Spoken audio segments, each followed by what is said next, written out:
right, I'm the flatratemaster, and this is a PSA about this snap-on torch. Now, part number is Torch 300.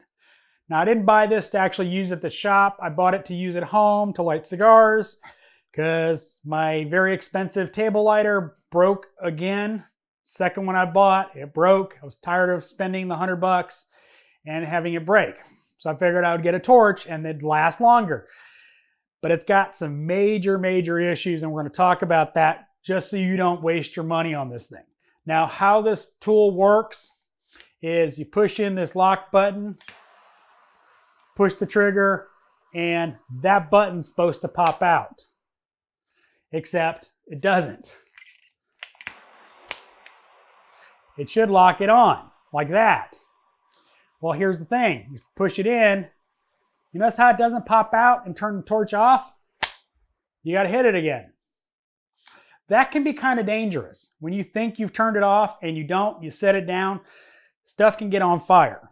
Now for me, it's a less of a concern, but like, it's just awkward. You know, you have to see, like, it pops out occasionally, but shuts off.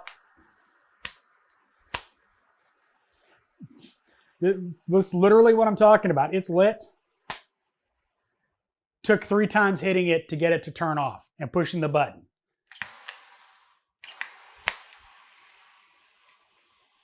So again, button is depressed.